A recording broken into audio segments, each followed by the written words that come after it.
Hey guys, welcome back to another video.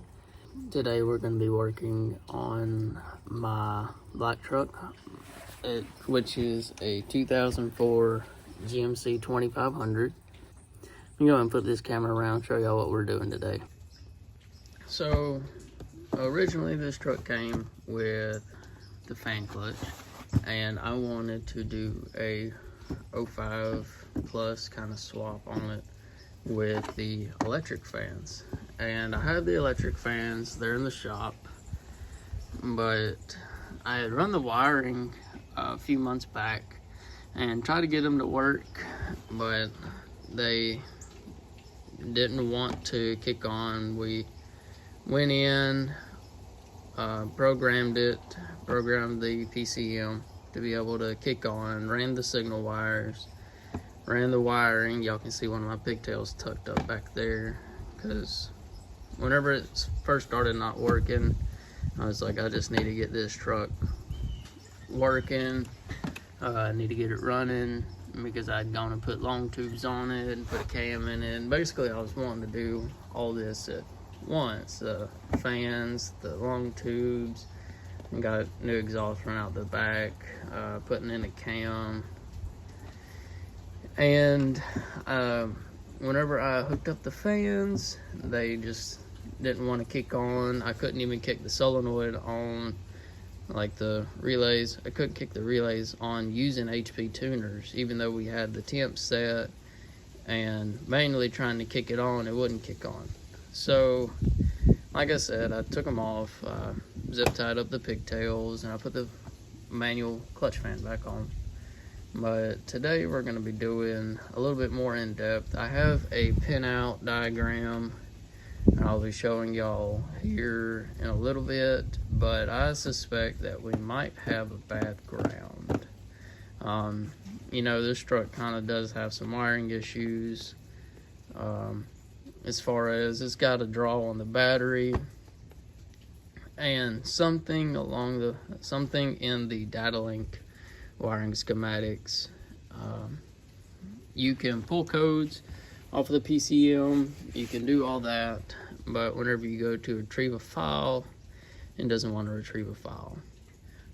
We'll be looking at that later on, but if y'all are gonna ask if I can get a good connection to the PCM, I can actually kick on my AC clutch with HP tuners, and I can do other functions on it. I can sit there and watch my live data. So it does connect. It just has trouble pulling file, which means it's getting a draw from somewhere. But like I said, that'll be for a later date, mainly because the battery's dead. But we can still check the wiring for the PCM, for the fans, make sure everything's hooked up right, see if we can't pinpoint the issue that's going on. So I'm gonna go grab some tools so I can get this out. I can go ahead and disconnect this negative side, because we're gonna be pulling the pins, or not pulling the pins, we're gonna be pulling the connector off the ECM to actually be able to get a multimeter in there and check our connections. But yeah, I'll go ahead and see y'all whenever I get those. All right.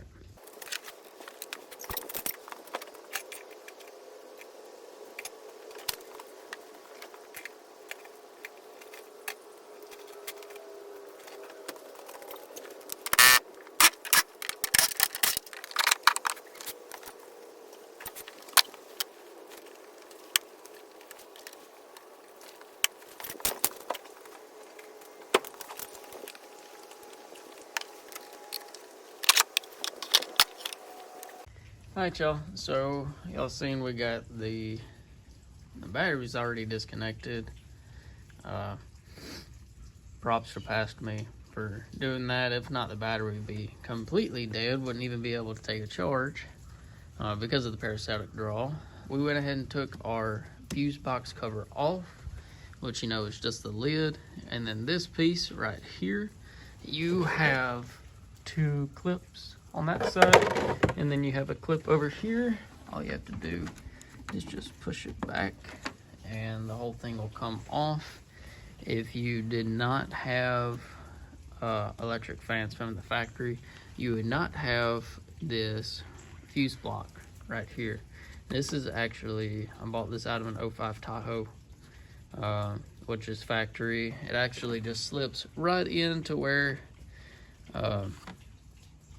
it slips into a factory spot. You really don't have to do anything except move some wires around, because there were some connectors kind of stuffed up in there. But this is actually going to be the first place where we're going to be checking. We're going to be making sure we have a good connection to power on this side of the relay. We're going to be checking ohms on this, make sure we don't have high resistance. That will be limiting our circuit, but we're going to go ahead and check this real quick, make sure it's all good. Alright guys, so first thing we're going to be checking is our distribution block, make sure we're getting good power to it. So we'll be going through these relays. If you don't know, so a relay has 4 pins. It's got the diagram right here. Most relays have this diagram on it, just to show how it functions. So this right here in our case is going to be our fan circuit, pin 30 to pin 87. 30 is going to be our hot, 87 is going to be on the side of our fans, and then over here 86 is going to be power as well. Both these are going to be power. 85 is going to be going to our PCM.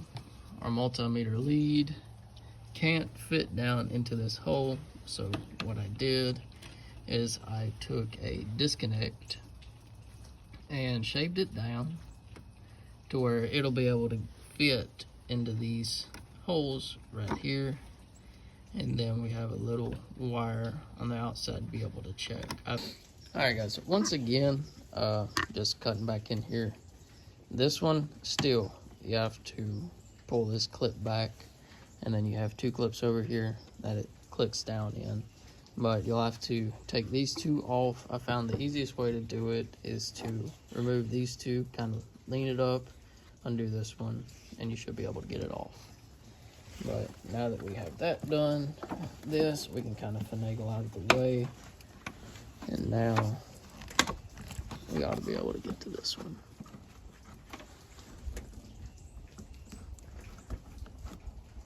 So like I said guys, it's just got a clip right over here that's holding it in, just like that. Alright guys, so after doing some digging, I have a wiring schematic of this that I will put right now. So I went and checked all the pins. They look to all be correct. So, and we have power to the pins that we need. We have power, I was looking at it wrong actually, go figure, right? But it's actually 85 where our power's coming in, going down to 86. So all our 85 pins have power. So next thing to do is to check our ground on our PCM. So we're gonna pull our cover off to be able to get to the connector. We're gonna pull the connector off, and we're gonna start checking our ground pins. All right, I'll go ahead and get back with you whenever I get that off. All right, guys, so y'all can see I got the cover off, and I've got the connectors out, and then I also have my handy dandy pinout sheet. Like I said, we're going to be going through checking the grounds. We're also going to be checking our right here, pin 33. That's supposed to be for our fans. You can't really see it because of the coloring, but we're going to be checking that as well, just making sure we do have a good connection going back to our relay block. But yeah, we're going to go ahead and get started with that. Right here, we're going to be starting with pin 1. Once again, since I don't have any back probes, you could have, if you had back probes, you could do this coming through the back. But once again, I just have a piece of wire I cut out. We're going to be putting into the pins. It should be sufficient enough. And then we also have our trusty dusty relay pin that we'll be using to test our wire for the relay. But without further ado, let's go ahead and start on it. We have pin 1. Also, if you're unfamiliar, your pins are numbered along the back of the connector. So that's how we'll be determining which ones to check. Alright guys, well, I went through and checked all the grounds. I also checked the pins going to the distribution block over there to the relays. So like I said, I'd done this quite a few months ago, and I'd ordered some pins. These sockets right here, you gotta go find them online to be able to do this. But the only thing I found was that I might not be getting a good connection here. Being that the socket is a little bit shorter, I thought, you know, we would still get a connection, but it's probably not getting as good of a connection as it needs.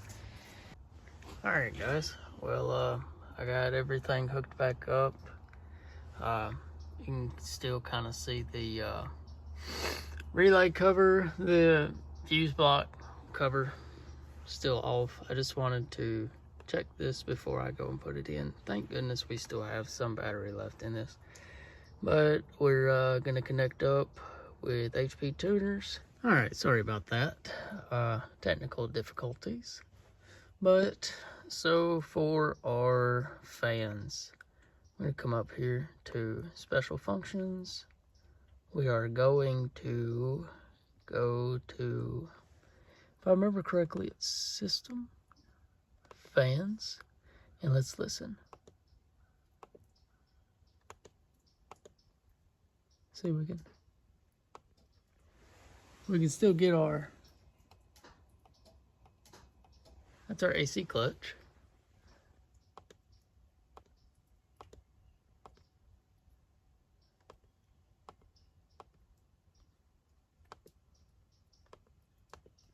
But we have nothing with our fans. And guys, we've gone through and checked all our wires. We've gone and checked the pins. Only thing left, we also checked the grounds coming out of the PCM.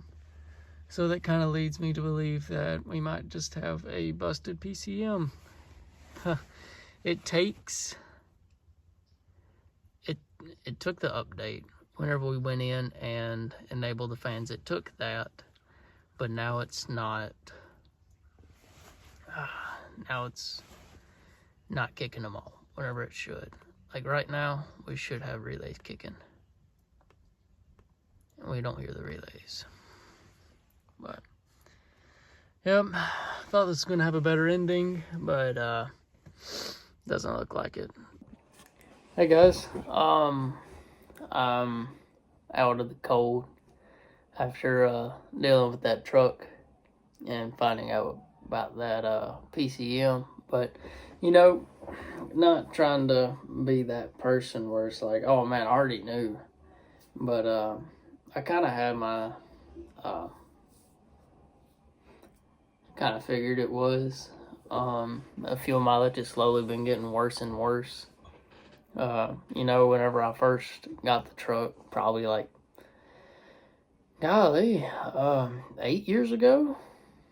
Golly, I've had that truck a while. But I was running maybe 12 and a half, 13 miles a gallon. And we put a lift and tires on it. And it was still about 12. And now the fuel mileage is below double digits. Even before the cam and the long tubes and all that, deleting the cats or anything, it was still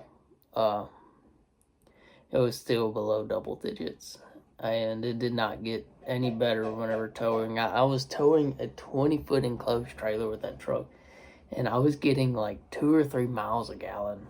That's what the dude was reading, and it was just drinking it down. But you know, finding that out kind of hurts. You know, got to go buy another one or have that one repaired. But I mean, what can you do? But anyways, thank y'all for if y'all made it this far. I really appreciate it. Sticking through this with me, trying to figure this out. But nose a little red. I've got a pot of gumbo calling my name. So see y'all later. Till next time.